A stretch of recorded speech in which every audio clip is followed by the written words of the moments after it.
Ukraine ইস্যুতে এখন এই যে ইউরোপীয় দেশগুলো এবং আমেরিকার মধ্যে যে গণ্ডগোলের যে ডামাডোল, এই ডামাডোলের মধ্যে যে জিনিসটা একেবারে পরিষ্কার সেটা হচ্ছে এই ডোনাল্ড ট্রাম্প আমেরিকার পররাষ্ট্রনীতিতে একেবারে কমপ্লিটলি একটা ভিন্ন ধারা চালু করতে যাচ্ছে। এবং আমার কাছে মনে হয় যে পরবর্তীতে এই ডোনাল্ড ট্রাম্পের মেয়াদ যখন শেষ হবে, পরবর্তীতে যারা নাকি ক্ষমতা আসবে তারা এই ধারা থেকে আর বাইরে যাবে না। কেন যাবে না সেটা আমার কাছে পরিষ্কার একেবারে।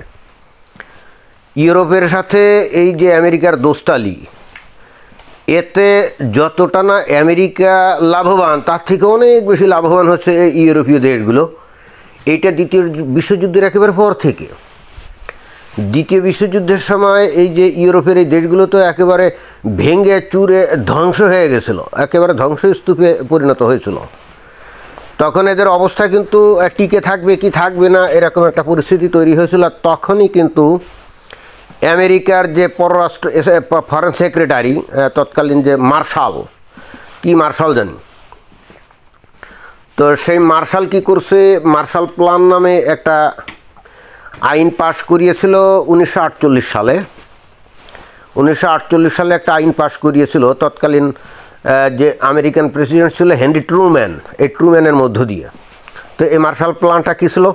মার্শাল প্ল্যানটা ছিল যে তারা বিপুল পরিমাণে অর্থ এই ইউরোপের বিভিন্ন দেশকে দিয়ে, বিশেষ করে যে ইংল্যান্ড, জার্মানি, ফ্রান্স ইত্যাদি দেশকে তারা বিপুল পরিমাণে অর্থ দেয় তাদের যে অবকাঠামোগুলো গড়ে তোলার জন্যে এবং শিল্প ইন্ডাস্ট্রিগুলোকে পুনর্জীবন দেওয়ার জন্যে, ব্যবসা বাণিজ্য বৃদ্ধি করার জন্য, অর্থাৎ সব কিছু করার জন্যে, অর্থাৎ পুনরায় তারা যাতে আবার আগের অবস্থায় ফিরে যায় এই জন্যে ব্যাপক টাকা পয়সা তারা দিয়েছিল। এবং যার ফলেই কিন্তু উইদিন 5 ইয়ার্স না, আসলে 10 বছরের মধ্যেই কিন্তু এই ইউরোপের দেশগুলা আবারও পূর্বের অবস্থায় ফিরে গেছিল এবং তারা আবারও উন্নত দেশের কাতারে চলে যায়।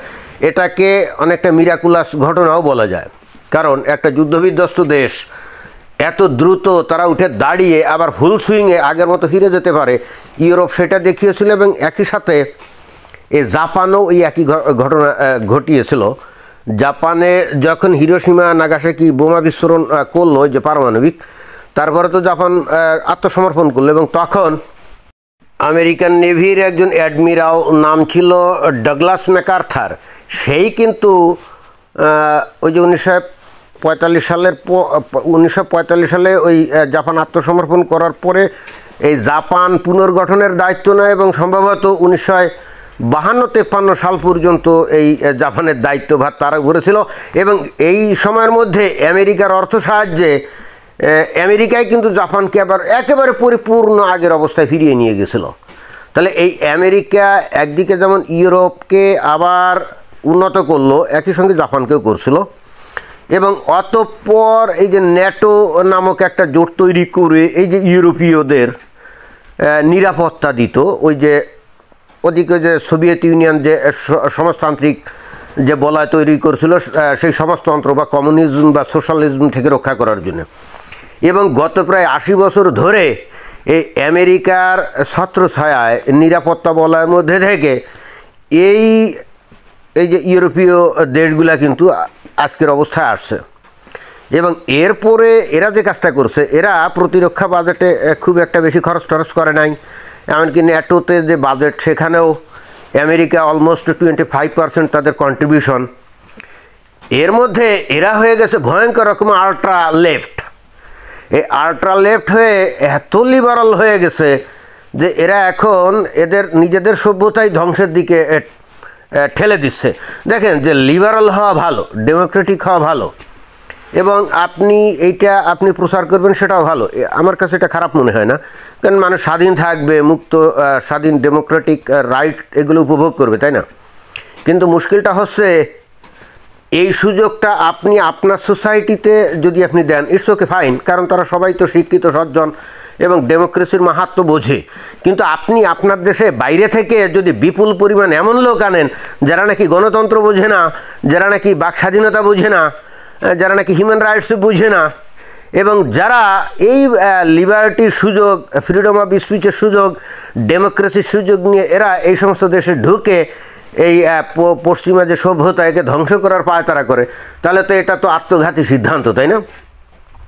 এরা পৃথিবীর এই ইউরোপীয় দেশগুলো পৃথিবীর বিভিন্ন দেশ থেকে যে বিপুল পরিমাণে যে অভিবাসী এদের মধ্যে ঢুকিয়েছে, তো তারা কি এই পশ্চিমা সভ্যতাকে ইয়ে করে, রেসপেক্ট করে, বা পশ্চিমা যে কালচার তাদের সাথে কি মিশে যায়? না, যায় না। তাহলে ইউরোপ তাদের এই কি ফ্রিডম অফ স্পিচ বা লিবার্টি অথবা ডেমোক্রেসি দিয়ে বস্তুত নিজেদের বিপদ নিজেরাই ডেকে আনছে, অর্থাৎ খাল কেটে কুমির আনছে। ডোনাল্ড ট্রাম্পের কাছে এটাই হলো সবচেয়ে বেশি খারাপ একটা ব্যাপার, যে এটা তোমরা কী করছো, আমি তোমাদেরকে নিরাপত্তা দিচ্ছি, আমি তোমাদের পিছনে পয়সা খরচ করছি, আমাদের দেশের মানুষের ট্যাক্সের টাকা সব আমেরিকান গভর্নমেন্ট ধার করে কর্জ করে সেই টাকা আমি এই ইউরোপের নিরাপত্তার জন্য খরচ করছি, আর তোমরা সেই সভ্যতা সেই ওয়েস্টার্ন সিভিলাইজেশনকে ধ্বংস করছো মানে অতিরিক্ত উদারতা দেখিয়ে, আল্ট্রা লেফট হয়ে। এইটা তো মেনে নেওয়া যায় না। আজকে ডোনাল্ড ট্রাম্প যে এই ইউরোপীয় ইউনিয়নের এই দেশগুলাকে, যে ন্যাটোভুক্ত দেশগুলার ব্যাপারে কঠিন অবস্থানে গেছে, বা ইউক্রেনের ব্যাপারে যে কঠিন পজিশনে গেছে, এটা এমনি এমনি যায় নাই।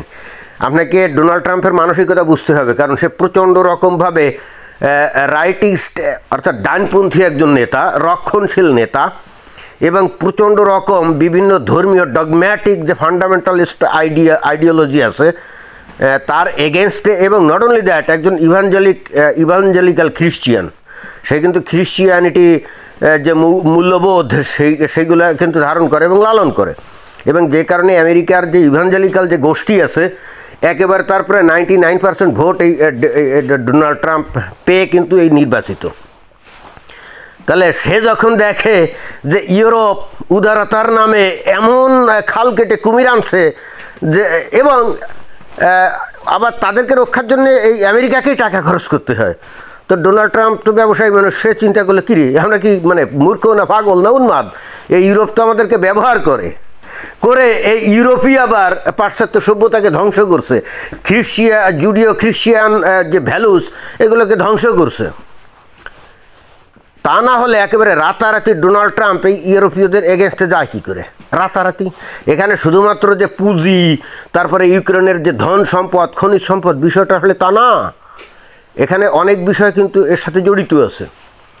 তো যাই হোক, এখন যে ঘটনাটা যেটা ঘটতে যাচ্ছে, মানে যেটা বলার জন্য ভিডিওটার অবতারণা, সেটা হচ্ছে কি জানেন, এখন ইউরোপীয় দেশগুলো তো ইউক্রেনের পাশে দাঁড়াবে, আর ডোনাল্ড ট্রাম্প বলছে আমি ওর মধ্যে নাই, ফলে হচ্ছে কি এখন ন্যাটোর মধ্যে ভাঙ্গন হবে।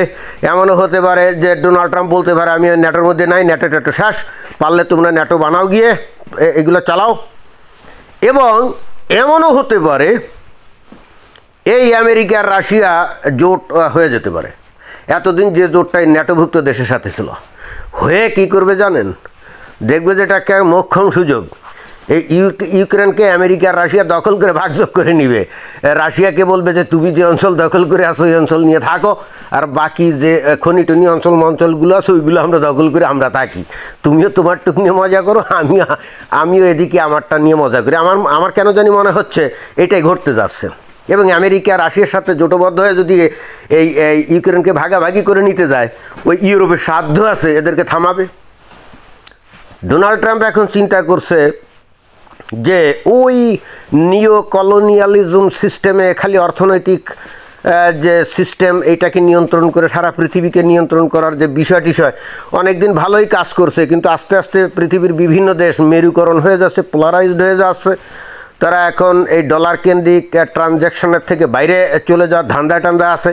তো এমতো অবস্থায় একেবারে ফিজিক্যালি বিভিন্ন দেশে এখন দখল নিতে হবে, ফিজিক্যালি দখল নিতে হবে। অর্থাৎ ওই যে পুরানো যে পদ্ধতি, উপনিবেশবাদের যে পুরানো পদ্ধতি, ওই পদ্ধতির দিকে ফিরে যাওয়ার একটা লক্ষণ বা একটা মানে মনোভাব বা সেই ধরনের পদক্ষেপ এই আমেরিকার এই ডোনাল্ড ট্রাম্পের মধ্যে আমি দেখতে পাচ্ছি। এবং ঠিক সেই কারণে আপনারা যদি দেখেন যে ডোনাল্ড ট্রাম্প ক্ষমতায় এসেই কতগুলো কথা বলছিল এই কানাডা তুমি আমেরিকার সাথে যোগ দাও, 51st স্টেট হিসাবে, কি বলছে না?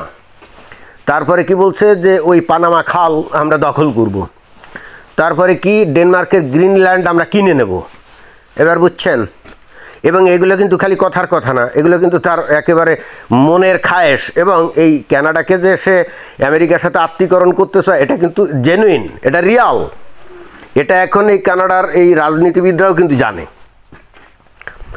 ফলে হচ্ছে কি, এখন ইউরোপীয় নেতারাও বুঝে গেছে যে ডোনাল্ড ট্রাম্প তো আসলে রাশিয়ার পুতিনের সাথে যোগসাজশ করে এখন ইউক্রেনকে বাটাবাটি করে নেওয়ার ধান্দা আছে। এবং বেসিক্যালি এই যে এই জেলেনস্কির সাথে যে চুক্তিটা করতে যাচ্ছিল না, ওই যে রেয়ার আর্থ ম্যাটেরিয়ালস যে $500 বিলিয়ন যে একটা চুক্তি করতে যাচ্ছিল না, সেটা ধরলে ওইটাই ছিল। অর্থাৎ অন্য কথায়, রাশিয়া যেটুকু তুমি দখল করছো আর বাকিটা আমি এই যে একটা ইউক্রেনের প্রেসিডেন্টের সাথে চুক্তি করে বাকিটা আমি দখল করি, তুমিও ভোগ করো আমিও ভোগ করি। এটা কিন্তু কোনো রকম যুদ্ধবিগ্রহ ছাড়াই করতে গেছিল, কিন্তু জেলেনস্কি তো এটাকে বাগড়া দিয়েছে এবং সে নিজে ইচ্ছাই করেছে। আমার তো মনে হয় না, আমার মনে হয় যে ব্রিটিশ প্রধানমন্ত্রী তাকে বলে দিয়েছে, এই বেড়া তুই এই সমস্ত কথা বলবি ডোনাল্ড ট্রাম্পের সাথে। এখানে কলকাঠি নাড়ছে ব্রিটিশ প্রধানমন্ত্রী, আমার যা ধারণা। এবং সেই কারণেই কিন্তু ব্রিটিশ প্রধানমন্ত্রী এত বেশি এই যে কথাটা বলছে। এবং ওই 2 দিন আগে ডোনাল্ড ট্রাম্পের সাথে দেখা করতে গেল না এই যে কেয়ার স্টারমার, তখন এই কেয়ার স্টারমারের ভাবচক্কর তো ডোনাল্ড ট্রাম্পও জানে, মানে তাদের নেটওয়ার্ক আছে না, তারা বুঝে না কে কী ধ্যান ধারণা পোষণ করছে। এই জন্যই কিন্তু ডোনাল্ড ট্রাম্প ধাম করে কেয়ার স্টারমারকে বলে বসছে যে তুমি কি রাশিয়াকে দখল নিতে পারো নাকি, সেই ক্ষমতা তোমার আছে। এই সমস্ত কথা কেন বলছে? এবং বস্তুত কেয়ার স্টারমার সম্ভবত ওই ডোনাল্ড ট্রাম্পকে ম্যানেজমেন্ট করতে গেছিল এবং কায়দা করে এটাই বলতে চাচ্ছিল যে ঠিক আছে, ন্যাটোকে রক্ষা করতে হবে, রাশিয়ার অ্যাগ্রেশনকে ঠেকাতে হবে, হ্যান ত্যান হাবিজাবি। অর্থাৎ এই কেয়ার স্টারমার চাইছিল যে আগে যে সিস্টেমে ওই যে আমেরিকা নিরাপত্তা দিত, তারা টাকা পয়সা খরচ করতো, জনগণের কাছ থেকে লোন নিয়ে আমেরিকান সরকার যেভাবে আগে ন্যাটোকে বাঁচিয়ে রাখতো আর ইউরোপীয় দেশগুলোকে নিরাপত্তা দিত, ওইটাই করো, তুমি তো বস, তোমারে আমরা বস মানতেছি। অর্থাৎ তোষামত করতে গেছিলো। অর্থাৎ তোষামত করে আমেরিকাকে বস বানিয়ে উপরে রেখে ভিতরে কাজ সারতে গেছিলো। কিন্তু ডোনাল্ড ট্রাম্প তো এই সমস্ত তোষামদিতে তো ভিজে যাওয়ার কোনো মানে লোক না। সে হলো নগদ নারায়ণের সিস্টেমের লোক। সে হলো নগদ, যা পাবো আমি সেইটা নেবো, আমার তোষামত করে আমার কী ফায়দা। এবং আমার কাছে সেটাই মনে হচ্ছে এখন যে ইউরোপীয় ইউনিয়নের সাথে আসলেই এদের জোটমোট এগুলো ভেঙে চুরে খান হয়ে যাবে এবং রাশিয়ার সাথেই আমেরিকার জোট হবে এবং এই ইউক্রেনকে ভাগাভাগি করে ইউক্রেনের যে এই খনিজ সম্পদগুলো এরা ভাগাভাগি করে নেবে। এখানে ওই ইউরোপীয় দেশগুলো তাকায় দেখা ছাড়া আর কোনো কিছুই করতে পারবে আমার তো মনে হয় না। আর এখানে আমেরিকার তো একেবারে যথাযথ কারণও আছে, তোরা এই জন্যে বারবার বলে না $350 বিলিয়ন খরচ করছি, তো আমি কি আমার দেশের জনগণের টাকা তোমার ওখানে শ্রাদ্ধ করবো নাকি? হ্যাঁ, তা তো করবো না, আমার টাকাটা তো তুলতে হবে। অর্থাৎ ওই যুক্তিতেই তারা কিন্তু এই রাশিয়ার সাথে জোটবদ্ধ হয়ে এই কাজটা করবে, এতে কিন্তু কোনো সন্দেহ না। আমার কাছে সেরকম মনে হচ্ছে আর কি। তো এটাই ছিল বক্তব্য। ধন্যবাদ।